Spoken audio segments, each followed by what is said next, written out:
Each B-2 Spirit costs $2.1 billion. It flies missions over 40 hours without landing. Its radar signature is the size of a golf ball. And somewhere inside that classified airframe is a toilet situation so bizarre the Air Force still won't talk about it. Here are 20 facts about the B-2 stealth bomber you didn't know. Let's start with the number that makes everyone's jaw drop. Each B-2 Spirit costs approximately $2.1 billion. That is not a typo. $2.1 billion for a single aircraft. The plane is literally worth more than its weight in one of the most valuable materials on Earth. The United States Air Force originally planned to build 132 of them. After the Cold War ended and the budget numbers started circulating, that order got cut down to just 21. The total program cost for those 21 aircraft came in at $44.75 billion, making it the most expensive weapons program per unit in aviation history. The B-2 is so specialized that it can only be based at one location in the entire world, White Man Air Force Base in Missouri. The reason is the hangar. The B-2 requires a climate-controlled shelter to maintain its stealth coating. That coating, which makes the plane invisible to radar, is extraordinarily sensitive to temperature and humidity. If it degrades, the plane becomes visible. So every single B-2 in existence lives in a custom-built, temperature-controlled hangar at Whiteman.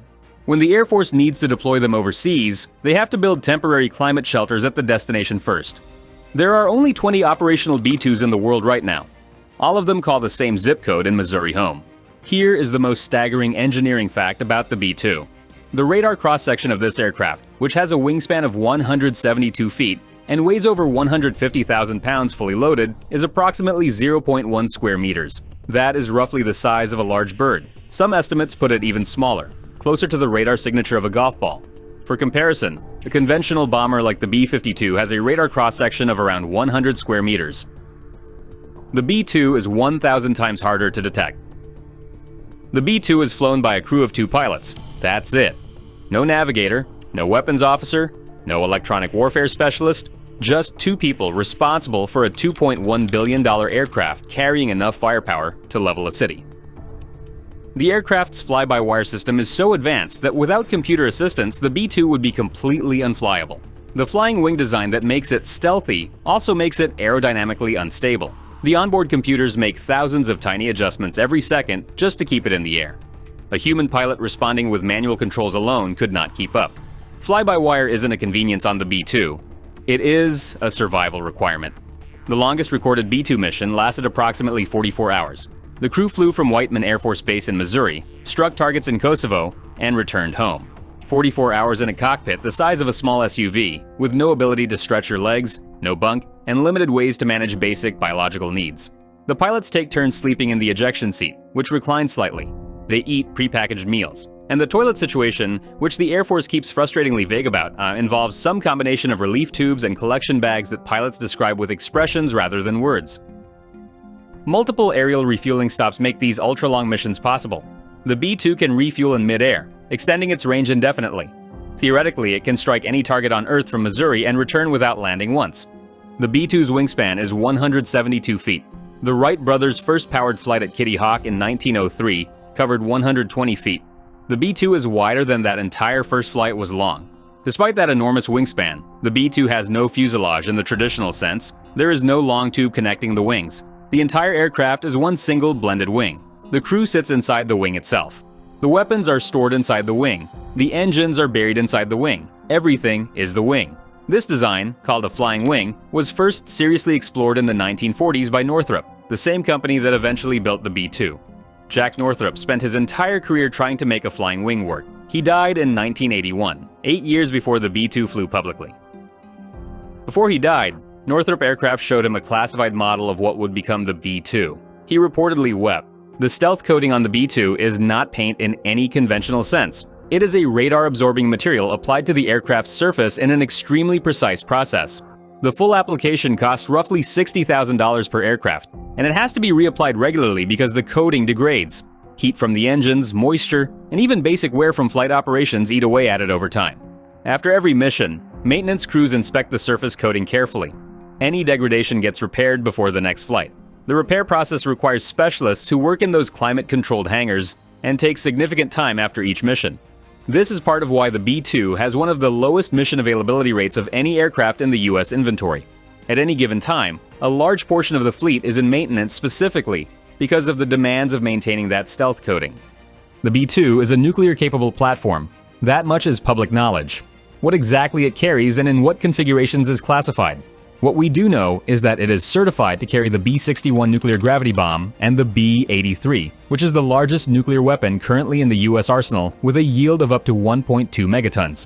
The B-83 is roughly 80 times more powerful than the bomb dropped on Hiroshima. The combination of stealth and nuclear capability makes the B-2 what military planners call a first strike asset. It is the aircraft designed to penetrate the most heavily defended airspace on Earth and deliver weapons before defenses can respond.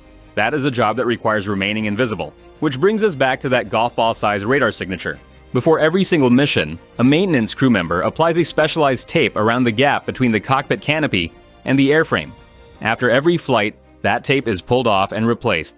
One slightly imperfect seal could theoretically compromise the aircraft's entire radar signature. That level of obsession runs through every inch of this aircraft. The cockpit windows have a gold-tinted coating that reflects radar while still allowing pilots to see through, using the same electrical properties of gold that appear in astronaut helmet visors and some building glass. There are no external mirrors, no protruding sensors, nothing that creates a corner reflector for radar waves to bounce back from. The entire cockpit area is engineered so that radar finds nothing to grab onto. Every flight starts and ends with someone on their knees checking a tape seam. The B-2 made its public debut on November 22, 1988, rolled out at Air Force Plant 42 in Palmdale, California. The reveal was carefully staged. Photographers were only allowed to see it from the front in controlled lighting, to prevent anyone from capturing the shape of the exhaust nozzles or the rear of the aircraft, which remained classified. The development program had been running in total secrecy since the late 1970s. Workers on the program could not tell their families what they did. They commuted on unmarked buses to facilities that officially did not exist. The level of secrecy was so extreme that some engineers worked for years without knowing the full shape of the aircraft they were building. Different teams worked on different sections with no cross-communication allowed. The first actual flight happened July 17, 1989. The engineers who built it had spent a decade constructing something they were not entirely allowed to see. The B-2 has seen real combat repeatedly. It flew in Operation Allied Force in Kosovo in 1999, Operation Enduring Freedom in Afghanistan in 2001, Operation Iraqi Freedom in 2003, operations against ISIS targets in Libya in 2017, and various other classified missions the Air Force will not fully detail.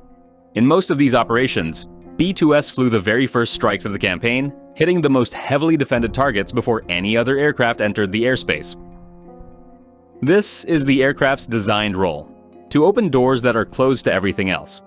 If you're still here, you already know this channel is worth subscribing to. Hit the button, and you won't miss what comes next. On February 23, 2008, a B-2 crashed on takeoff from Andersen Air Force Base in Guam. It was the first B-2 crash in history. Moisture in the air data sensors had caused the flight control computers to receive incorrect data. At the critical moment of rotation, the nose pitched up too steeply, the pilots could not recover, and the aircraft stalled and crashed on the runway. Both pilots ejected safely. The aircraft was destroyed. Total loss? $1.4 billion. The investigation found that maintenance crews had failed to drain and dry the sensors before the flight, a procedure specifically required by the maintenance manual in tropical environments. One missed step in a checklist, $1.4 billion gone. The entire annual defense budget of some smaller nations is less than the cost of that single aircraft on that single morning in Guam. The B-2 is powered by 4 General Electric F118-GE-100 turbofan engines. You cannot see them from the outside in any obvious way. They are buried deep inside the wing structure, with inlets designed to prevent radar from reaching the engine fan blades, which are extremely reflective. Engine inlets on conventional aircraft are basically radar funnels, pointing directly at the most reflective part of the engine. The B-2's inlets are shaped, screened, and positioned to defeat this completely. The exhaust is even more carefully managed. It exits through narrow slots at the trailing edge of the wing, with special mixing chambers that cool and disperse the hot gases before they leave the aircraft. Hot exhaust creates an infrared signature that heat-seeking missiles can track. The B-2's exhaust management reduces that signature dramatically. The B-2 has a service ceiling of approximately 50,000 feet, well above most surface-to-air missile systems' effective engagement altitude. From that height, precision-guided munitions can glide significant horizontal distances before reaching their targets, meaning the B-2 never has to fly directly over the most dangerous airspace. The massive ordnance penetrator, a 30,000-pound bunker-busting bomb, was specifically designed for the B-2. It is the largest conventional bomb in the US inventory and was developed to destroy deeply buried and hardened facilities. The B-2 can carry 2 of them. At 30,000 pounds per bomb, the weight alone is extraordinary. The aircraft can carry that across the planet and deliver it with GPS precision to within a few meters of any point on Earth. For every 1 hour the B-2 spends in the air, maintenance crews spend approximately 45 to 50 hours on the ground preparing it for the next flight. Lightning strikes are a routine concern for any aircraft. For the B-2, they are a particular nightmare. The stealth coating that makes the aircraft invisible to radar is not a great conductor of electricity. On a conventional metal aircraft, a lightning strike disperses harmlessly through the airframe. On the B-2, a strike can damage the radar-absorbing coating in ways that are difficult to detect and expensive to repair. The aircraft has lightning protection systems built in, but crews are trained to avoid thunderstorm areas with more care than conventional aircraft would require. Weather planning for B-2 missions is extremely detailed. The flight path is designed not just around airspace and threats, but around weather systems that could force the aircraft through conditions damaging to that critical surface coating. One significant strike could mean weeks of repair work before the aircraft flies again. The conceptual grandfather of the B-2 is the Northrop YB-49, a flying wing bomber developed in the 1940s that flew in 1947. It had no fuselage, no tail, just a pure wing with everything inside it. The Air Force evaluated it seriously against the conventional B-36. The YB-49 was faster and had a longer range, but the fly-by-wire computers needed to make it reliably controllable did not exist yet. Human pilots could not manage the inherent instability of the design at sustained speeds. The program was cancelled. Jack Northrop believed, and may well have been right, that the decision was politically motivated by conflicts with the Air Force Secretary at the time. 30 years later, computer technology finally caught up to his vision. The B-2 is what the YB-49 was always meant to be, which is why, when Northrop was shown a classified model of it before his death, he wept. People who have heard a B-2 fly overhead describe a distinctive low rumble that sounds unlike any other aircraft. The buried engines and exhaust mixing systems that manage its infrared signature also change its acoustic profile. It is quieter than you would expect from something carrying 4 jet engines. Residents near Whiteman Air Force Base say they always notice when one takes off because it flies so rarely compared to conventional aircraft. At high altitude on a mission, it may be functionally inaudible from the ground. At lower altitudes during approach and landing, that rumble announces itself before the shape ever becomes visible. Aviation enthusiasts have made recordings specifically of B-2 overflights because the sound is genuinely unlike anything else in military aviation. The newest B-2 was delivered in 1997. The oldest has been flying since 1989. The entire fleet is between 27 and 35 years old. The Air Force has been upgrading the existing aircraft with new avionics, communication systems, and improved weapons integration to extend their service lives. But the replacement is already flying. The B-21 Raider, built by Northrop Grumman, the same company that built the B-2, made its public debut in December 2022. It is designed to be stealthier, cheaper to operate, and significantly easier to maintain. The exact specifications are largely classified. The B-21 is expected to eventually replace the entire B-2 fleet along with the aging B-1 Lancer, a new flying wing, built in secret, designed to replace the one we already thought was the best. History does not repeat itself, but with Northrop Grumman, it apparently rhymes. The aircraft lost in Guam in 2008 was called the Spirit of Kansas. Each of the 21 B-2s was named in the Spirit series, following the states largely in the order they joined the Union. Spirit of Missouri, Spirit of California, Spirit of Texas, Spirit of America. When the Spirit of Kansas was destroyed on that runway, it was formally retired from the registry. It was not replaced. The fleet went from 21 to 20 and stayed there. Today, those 20 aircraft, plus one used exclusively for testing and evaluation, represent one of the most concentrated collections of destructive potential ever assembled. The Air Force tracks the location and status of every single one at all times, known to a very small group of people with very high security clearances. They all live in Missouri, in their climate-controlled hangars, maintained by specialists devoted to nothing else, invisible even when you're standing right next to one.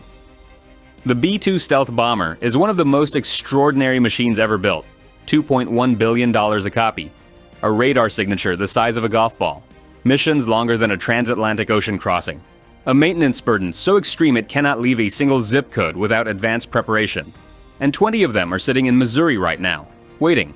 Somewhere in that fleet, one is probably being prepared for something the rest of us will never be cleared to know about. That might be the strangest fact of all.